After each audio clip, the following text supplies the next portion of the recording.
April 9th, the Daily Stoic. Backed up, so we're going to get them out the way. Test your impressions. From the very beginning, make it your practice to say to every harsh impression, you are an impression and not at all what you appear to be. Next, examine and test it by the rules you possess. The first and greatest of which is whether it belongs to the things in our control or not in our control. And if the latter, be prepared to respond, it is nothing to me. So you get an impression in a moment that hinders you, that's bad. And if it's out of your control, you just let it go. You don't take unto the impression that is quote unquote negative to you, because it's just an impression. It's how you see it. You can even flip it to see it in a way to where it's positively impressionable, but never hold on to it, is what I get from that. In an overly qualified world of politics and processes, some are swinging back in the other direction. Bold leaders will trust their gut. A spiritual guru will say that it's important to let your body guide you, righteous.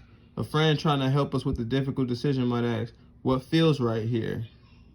These approaches to decision-making contradict voluminous case studies in which people's instincts have led them right into trouble. Our senses are wrong all the time.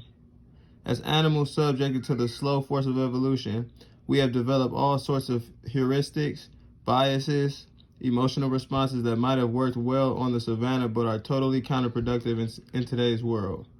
Part of Stoicism is cultivating the awareness that allows you to step back and analyze your own senses, question their accuracy, and proceed only with the positive and constructive ones. So basically they're saying that instinctual nature is good in fight or flight moments. However, because we're reasonable beings, we can use ration to deduce and make adequate decisions and even assess decisions from a plane of reason rather than emotion or just instincts.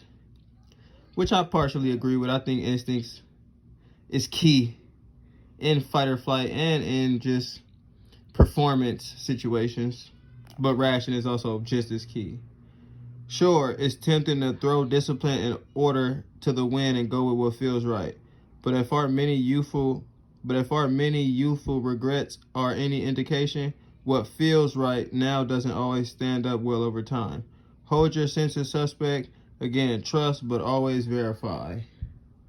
So don't just run with the senses. Don't just run with the instincts and the first inclination, but process it. Be reasonable about it. Test that impression. See if it was valid when made. April 9th, test your impressions. Vibe high.